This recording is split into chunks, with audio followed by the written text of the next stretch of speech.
Est-ce que j'y suis? Est-ce que je suis avec vous en direct? Je crois bien que oui, je crois que c'est parti. Je suis super contente de vous retrouver aujourd'hui pour le troisième épisode de lundi. C'est parti! Et oui, on a la banane, on est lundi et aujourd'hui on va aborder un sujet qui est particulièrement important pour moi. C'est de s'octroyer des moments seuls. Et je parle à qui là aujourd'hui? Je parle à toutes ces femmes qui bossent comme des enragées, qui se donnent à fond dans leur boulot, qui sont entrepreneurs, qui sont leaders, qui sont managers, qui sont cadres. Elles savent de quoi je parle. Et en même temps, quand elles sont pas à leur boulot, elles essayent de limiter la culpabilité en étant avec leurs enfants, en courant partout pour eux et avec cette sensation parfois de ne pas toujours être à la hauteur, pas assez ou quoi que ce soit. Donc aujourd'hui, c'est surtout à elles que je parle. Si tu es là avec moi, dis-le moi. Mets-moi un petit cœur, mets-moi un commentaire.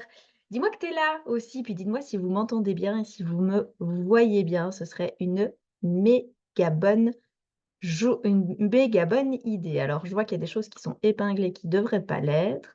C'est intéressant. On voit parfois, qu'il y a des choses qui fonctionnent pas comme elles devraient. Pourquoi j'ai eu envie d'aborder ce sujet-là? Parce que, bon, bah, si vous me suivez, vous savez que ça fait 3 semaines bientôt que je suis à l'étranger, que je suis partie toute seule et il y a des personnes qui sont choquées et je le comprends et il y a des personnes qui sont inspirées et je les comprends aussi. Alors je me suis dit: «J'avais envie de vous expliquer la démarche, mais pas la démarche de partir 3 semaines toute seule. Qu'est-ce qui s'est passé depuis le début?» parce que sur le fond, vous voyez un résultat accompli là, maintenant, au bout de plein d'années où je pars toute seule. C'est de comprendre aussi qu'est-ce qui fait qu'à un moment donné, dans la vie d'une femme active, d'une femme investie, d'une femme passionnée, il est primordial et j'ai dit quoi? Primordial de s'octroyer des moments de solitude. Et pour certaines, rien que ce mot solitude fait hérisser les poils, grincer des dents, mais c'est vraiment important. Alors d'abord, je vais un peu te raconter mon histoire, puis je vais t'expliquer aussi pourquoi du coup c'est important de pouvoir le faire. Donc moi, j'ai été maman de Lisa que j'avais 25 ou 26 ans, quelque chose comme ça. Je suis une grande indépendante. La liberté est pour moi ma valeur number one, plus, plus, plus, plus, plus, plus, plus. Et j'ai vécu avec une maman qui a toujours beaucoup voyagé, dans le sens où quand j'étais petite, elle partait en séminaire, elle partait en formation, on l'a déposée à l'aéroport, on l'a déposée à la gare, elle partait, elle revenait, je me souviens qu'on pleurait.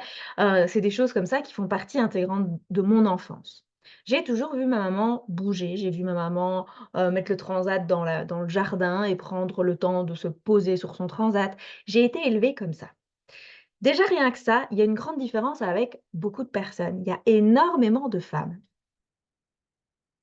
qui n'ont jamais vu leur mère s'arrêter, qui n'ont jamais vu leur mère prendre une journée au spa, qui n'ont jamais vu leur mère poser leurs fesses dans leur transat avec un bouquin ou juste à ne rien faire. Et en fait, inconsciemment, vous êtes en train de reproduire ce schéma en voulant faire, faire, faire, faire, faire, faire, faire, faire, faire et quand on fait, on évite d'être avec soi-même. L'ennui, c'est que quand on est des leaders, quand on est des entrepreneurs, quand on est des managers, des cadres, des personnes dans les professions médicales, dans des professions libérales, on fait, on fait, on fait, on fait, on fait, on fait et puis il se retrouve au bout de 10, 15, 20 ans de profession où on est vraiment le nez dans le guidon, on s'en rend compte, mais on ne sait pas qu'il existe des solutions pour en sortir, juste pour prendre un petit peu de distance. Et c'est là que les bouffées d'oxygène arrivent en faisant quoi? En allant chez l'esthéticienne, en allant chez la coiffeuse, en s'achetant une résidence secondaire quelque part et en partant avec des copines, avec ses enfants, avec son mari et puis à un moment donné, les enfants deviennent plus grands. Ils ont plus trop envie d'y aller. Parfois, bah, ça se met pas toujours d'y aller avec son mari et puis du coup, bah, on n'y va pas trop ou quand on y va, il y a toujours bien des travaux à faire, il y a toujours bien quelque chose à faire parce qu'on n'a plus été depuis 6 semaines et donc et en fait, on ne s'arrête jamais. Et j'ai noté cette phrase que j'ai lue il y a pas très longtemps, que j'ai trouvé ça mais tellement correct pour moi. C'est: «Prendre du temps pour soi seul, c'est prendre de ses nouvelles». Prendre du temps pour soi seul, c'est prendre de ses nouvelles. J'ai pas trouvé que ça beau, j'ai trouvé ça très vrai. Parce que finalement, quand on est non-stop dans une vie où il y a pas de pause, il y a pas de moment où on peut reprendre le temps de respirer, de mettre une bouffée d'oxygène dans sa vie, en fait, on ne sait pas vraiment comment on va et on répond machinalement: «Oui, ça va très bien», mais au fond, on ne sait pas comment on va. Il y a des personnes qui, ici, sont en train de vont regarder cet épisode, dans votre vie, vous êtes en apnée. C'est pas confortable, mais vous êtes habitués et donc on s'en rend même plus compte. Parce que quand on jongle avec son rôle professionnel, dans lequel on s'investit parce qu'on aime ce qu'on fait, parce qu'on a, des responsabilités. Parfois, on aime plus ce qu'on fait, mais on a des responsabilités. Parfois, on aime toujours ce qu'on fait, mais on voudrait les faire différemment, mais on se sent coincé dans un système qui nous convient moins.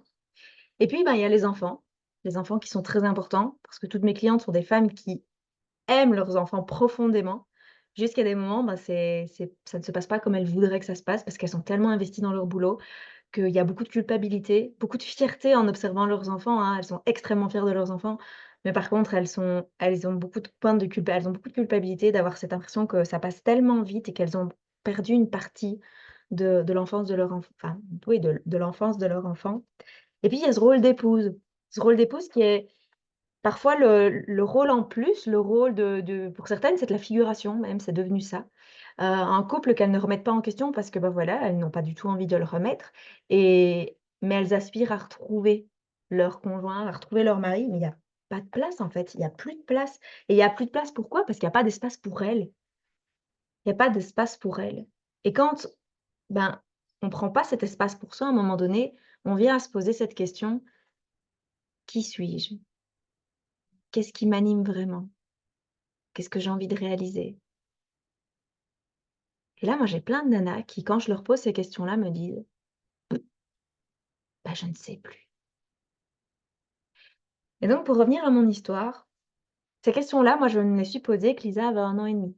Je me les suis pas posées parce que tout à coup j'ai eu une illumination, je vais me poser ces 3 questions, pas du tout.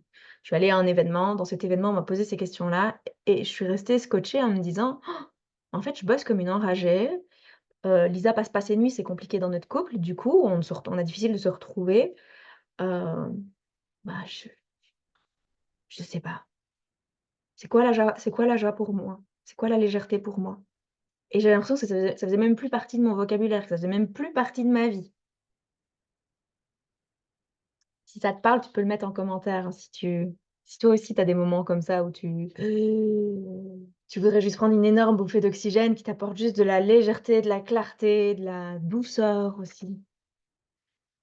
Et quand je suis partie, en fait, je suis partie d'abord 3 jours, cette première fois-là. Je l'ai déjà raconté dans un live, mais je vais refaire une petite aparté. Je suis partie que 3 jours, j'avais pris le vol le plus tard possible du jeudi et j'avais repris le vol le plus proche de la fin de mon stage le dimanche et en fait, dans le trajet du retour, je pleurais. Je pleurais, je pleurais parce que les gens autour de moi croyaient que c'était parce que ma fille me manquait et que je me réjouissais de la retrouver, mais en fait, pas du tout. Mais pas du tout, du tout, du tout. En fait, j'étais tellement heureuse d'avoir reconnecté avec cette part de moi qui n'est que j'avais éteinte parce que j'étais prise dans le tumulte de la vie de tous les jours et qu'il y avait pas d'espace pour que je me pose des questions sur: «Mais France, qui es-tu? Qu'est-ce qui t'anime? De quoi tu as envie? Oh waouh!» Me dit: j'aime bien ça, j'aime faire ça, oh waouh, ah ouais! Oh, je voulais faire ça plus quand j'étais plus jeune, pourquoi?»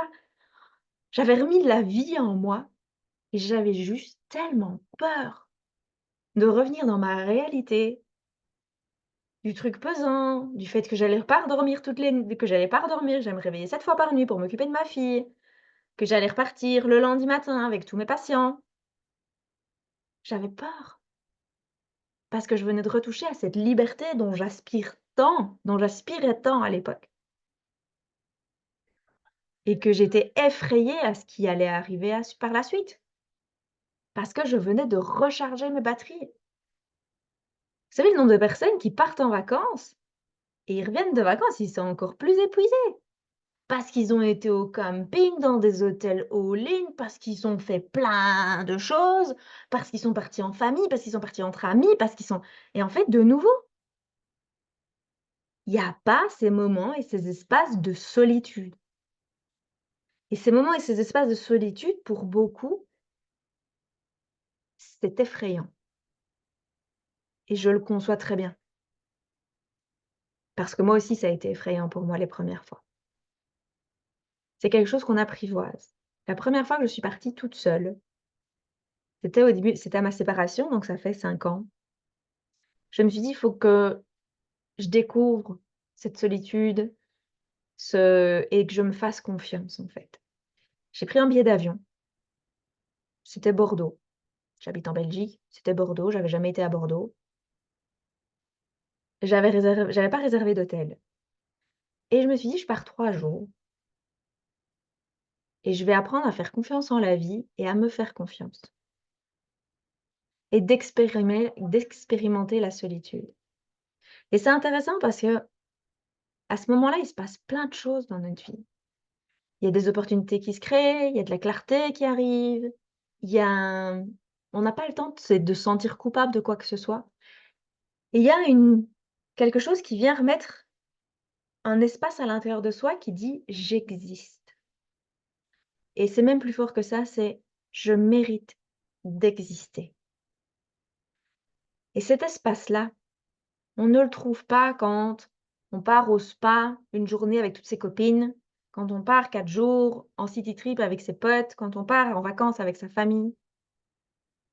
On ne le retrouve que quand on est seul, confronté à soi-même, à ses peurs, à ses démons, à ses doutes, à ses difficultés et pour moi, Bordeaux a été un premier voyage initiatique. Évidemment, après, j'en ai fait plein d'autres, mais le plus puissant a été pour moi le Mexique, en sac à dos, toute seule, en n'ayant pas de billet de retour et en n'ayant que mon billet d'aller. Oui, bah, du coup, oui et en ayant réservé que ma première nuit d'hôtel. Certaines personnes me disent: «Moi, je suis pas aventurière comme toi». Je suis une aventurière dans l'âme, ça, c'est clair, hein, mais je ne savais pas que je l'étais, avant le Mexique. Pourquoi? Parce que le Mexique, il est pas arrivé en se disant: «Waouh, je vais partir à l'aventure, c'est super, je vais me reconnecter à moi». C'était pas du tout ça. Le Mexique, c'était un moment de ma vie où il y avait quelque chose qui n'allait pas du tout et où Pierre m'a dit: «Tu dois partir seule, tu dois te retrouver» et quand il m'a dit ça, je me suis dit: «Non, non, non, non, non, non, non, non, non, non, non, non, je pars pas toute seule». Et il me dit: «Si, si, tu pars toute seule». Je savais pas où, donc vu que je savais pas où, l'univers a bien fait. Dans plusieurs de mes rêves, j'ai rêvé du Mexique. J'avais peur. J'étais tétanisée, qu'on se le dise. J'avais jamais imaginé que j'allais partir toute seule à l'autre bout de la enfin, pas l'autre bout de la terre, mais de l'autre côté de l'Atlantique. Sur un autre continent, dans une langue que je ne parle pas, avec une culture que je ne connais pas parce que je n'avais jamais imaginé que j'irais au Mexique. Pourtant, ce voyage a été un ensemble de successions d'événements sur lequel je n'avais absolument pas de maîtrise, qui m'ont donné mais une foi tellement puissante en la vie. Ça m'a connectée à des choses que je pouvais même pas imaginer qui existaient. Ça m'a donné confiance en moi, en mes ressources. Ça m'a permis drastiquement d'augmenter mon estime de moi, parce que je me suis dit: «OK, je suis capable de faire tout ça», ça c'est de la confiance en soi. Mais en plus de ça, j'ai de la valeur, parce que je reviens avec une valeur supplémentaire que je suis capable de me donner. Et c'est tout un cheminement comme ça. Ça ne vient pas je ne vous dis pas que demain vous allez devoir prendre un billet aller avec votre sac à dos pour le Mexique, pas du tout. Quand je suis rentrée du Mexique, j'ai plein de mes copines qui sont venues me trouver en me disant: «Oh, j'aurais jamais su faire ce que tu as fait» et d'autres qui me disaient: «Oh, j'ai tellement envie de faire la même chose». Je leur ai pas dit de prendre un sac à dos, de réserver un billet d'avion n'importe où dans le monde et de partir avec sans billet de retour, pas du tout. Je leur ai juste dit: «Commencez petit, partez en Europe, si vous êtes européen, partez en Europe, partez 2 jours, 3 jours, mais ne vous attendez pas à ce que ce soit simple, ne vous attendez pas à ce que ce soit facile». Être face à soi-même, par moments, c'est très éprouvant. C'est flippant, c'est tétanisant. Il y a des jours où j'ai pleuré, il y a des jours où j'avais envie de rentrer, il y a des jours où la solitude me pesait. Ici aussi, je suis en Europe, c'est clair, il fait très, très, très, très beau. Je suis dans un cadre magnifique. Est-ce que la solitude me pèse par moments? Clairement, mais je vais lui parler. C'est quoi ton message aujourd'hui? De quoi tu as besoin? Et là, je reconnecte avec qui je suis, plutôt que d'être dans le faire, faire, faire, faire, faire, faire, faire, faire, faire, qui est non-stop comme si on avait une marmite sous pression et qu'on essayait d'étouffer le bruit de la pression qui est en train de sortir. J'ai une cliente qui me disait: «Tu sais, nous, on a une maison en Espagne, j'y vais à peu près toutes les vacances, enfin, dès qu'il y a des vacances, dès qu'elle a l'occasion, elle y va. Mais quand j'y suis, en fait, il y a tellement de choses à faire que, ben, je suis déjà au retour que j'ai pas profité et c'est tout le temps comme ça. Mais c'est un choix. Ce que j'ai envie de vous partager aujourd'hui, c'est que vous avez le choix. Vous pouvez très bien vous dire: «OK, je pars. Ma priorité, c'est moi. J'ai envie de faire une sieste, je fais une sieste. J'ai envie de visiter, je visite. J'ai envie de faire mon linge, je fais mon linge». Mais pas «il faut» et pas le «je dois», qui sont les obligations qui sont ancrées en nous. Je te donne un exemple. Hier, j'étais pas très bien le matin. J'avais un peu le vague à l'âme, rien de très, catastrophique quand on a appris à apprivoiser ça et mon corps me disait: «Repose-toi». Mais j'avais une to do de choses à faire. Vous voyez les to do? Vous connaissez? Je me dis: «On est dimanche, France». Enfin, qu'on soit n'importe quel autre jour de la semaine, ça aurait été pareil. Et puis là, je me suis dit: «Fous-toi la paix». Là, tu as besoin de reconnecter parce que tu as une partie de ton féminin qui est blessée. Et pour pouvoir faire ce que tu as à faire aujourd'hui, tu as besoin d'aller nourrir d'abord ce côté fragile qui est en train de sortir et qui demande absolument à exister. Je me suis reposée, j'ai pris du temps pour moi, j'ai même fait 2 siestes pour te dire hier, une dans l'avant-midi et une dans l'après-midi. Et puis à un moment donné, j'ai eu un élan et dans cet élan-là, j'ai fait en 1 heure et demie ce qui m'aurait pris, je pense, toute la journée à faire si j'avais dû lutter. Et ça, c'est important d'apprendre à aussi se connaître dans les subtilités. Ça aussi, ça n'arrive pas du jour au lendemain. C'est un processus, ce sont des expériences et ça vient progressivement. Donc voyager, partir seule et on n'est pas obligé de voyager, hein, on peut s'octroyer une journée au spa toute seule. On peut expérimenter d'aller au restaurant toute seule. «Ah ouais, mais c'est un peu nul au restaurant toute seule». Observez ce qui se passe quand vous êtes seule, il y a de la magie qui opère. Il y a que dans les espaces où vous êtes seule et où vous êtes en retour à vous, ça veut pas dire fermé sur vous et centré sur vous, hein. Ça veut dire que vous êtes open mind à tout ce qui se passe autour de vous. Moi ici, j'ai fait des restos de tout bêtes, hein, dans des petits villages, tout simples, manger des tapas sur le temps de midi et juste d'observer autour de moi la joie de vivre, le sourire, les gens autour,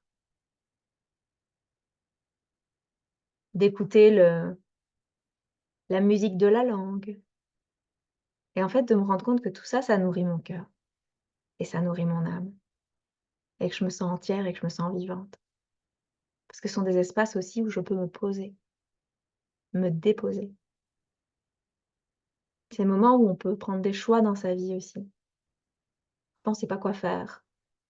On se dit: «Ah ça me convient plus, mais» et puis alors il y a toutes les insécurités qui arrivent. Si je fais ce choix-là, ça va créer ça, ça, ça, ça, ça. Quand tu es posé, quand tu es à l'intérieur de toi, tu sais découvrir où est la justesse. Tu sais aller voir la subtilité. Il y a pas de pression, pas du tout. Il y a juste de la clarté, de la vision et on s'arrête et on se pose. Ça veut pas dire que pendant 3 semaines je m'arrête et je me pose, pas du tout. J'ai du boulot ici avec moi, mais je m'autorise à écouter le rythme à l'intérieur de moi, pour découvrir les moments où je mets de l'accélérateur et les moments où je laisse tout doucement ma voiture rouler, mon corps se dire: «OK, là, tu as besoin d'un espace de calme, de recharger mes batteries» et je trouve que finalement, la métaphore avec les voitures électriques peut être très, très chouette parce que vous voyez que les voitures électriques, c'est comme nous. On n'est pas des voitures à à essence ou quoi que ce soit où tu peux faire 7, 8, 9, 1 200 kilomètres avant de te recharger. Non, tu as besoin de te charger un peu plus tôt et on a tous besoin d'avoir des moments où on se recharge. Vraiment.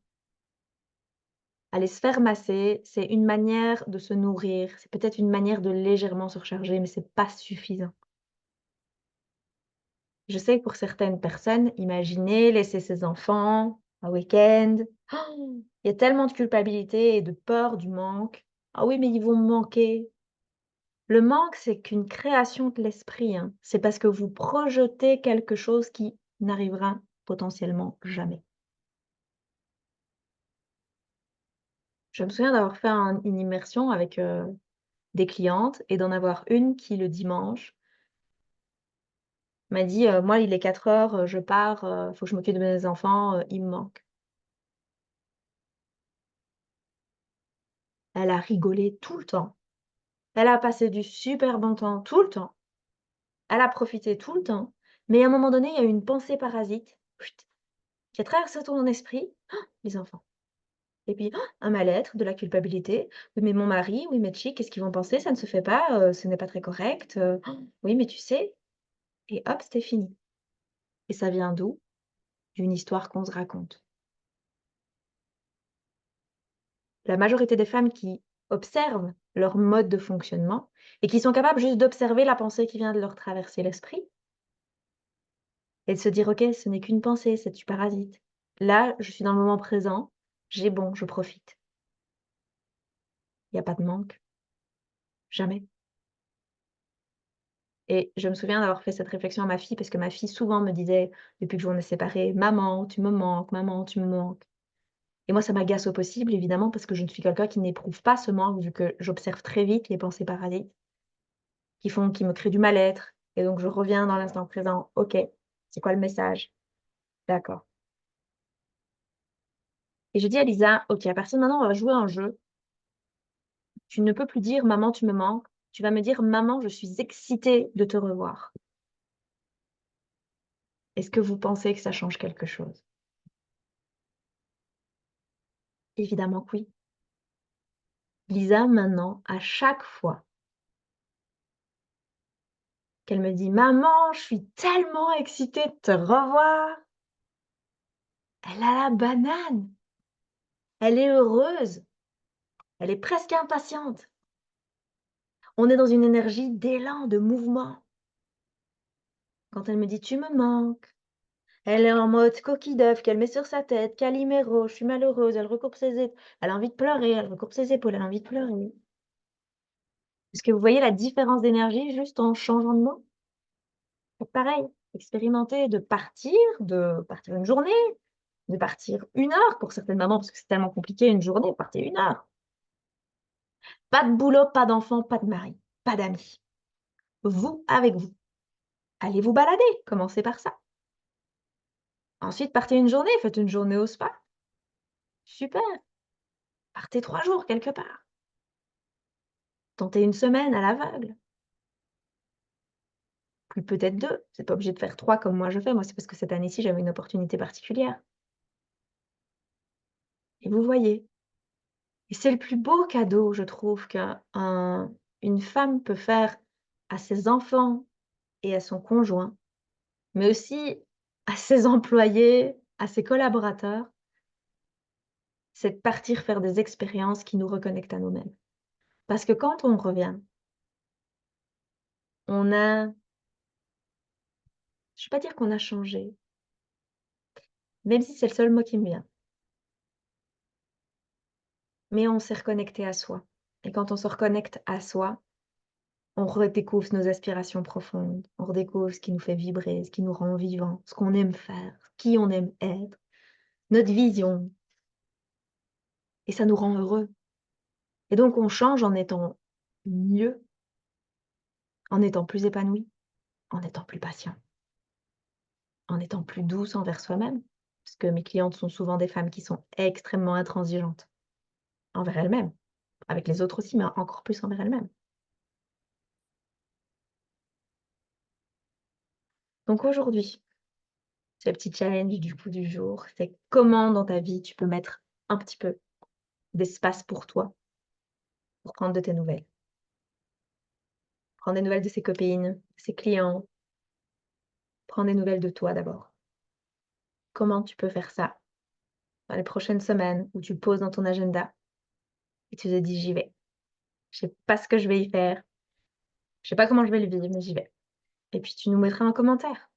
Et tu peux mettre d'ailleurs quand c'est fait, que c'est posé dans ton agenda, tu me le mets en commentaire ici. Ça me ferait tellement plaisir de pouvoir te lire et pouvoir te répondre. Et petite chose supplémentaire aussi ici, mercredi, pour tous ceux qui sont des porteurs de projets ou des personnes qui ont lancé leur activité, mais qui génèrent moins de 2 000 € par mois. Mercredi soir, je donne une masterclass à 20 h. Je vais vous mettre le lien après, que vous pouvez vous inscrire pour pouvoir évidemment magnétiser à vous les clients qui vous font vibrer et avoir une entreprise prospère et alignée. Je vous fais des gros bisous. Je vous souhaite de passer une excellente semaine, mais vraiment une excellente semaine. Vous allez un petit peu méditer sur, tiens, comment est-ce que je peux prendre du temps pour moi, pour prendre de mes nouvelles, pas de France Drion évidemment, de vous, de manière à ce que vous puissiez de plus en plus mettre du vous dans votre vie, plutôt que du faire, de l'avoir, et découvrir cette notion du être, pas du être perché, hein, juste d'être là, présente avec vous. Bonne semaine et on se retrouve lundi. Pas de la semaine prochaine, lundi encore après, pour le prochain épisode de lundi, c'est parti. Ciao!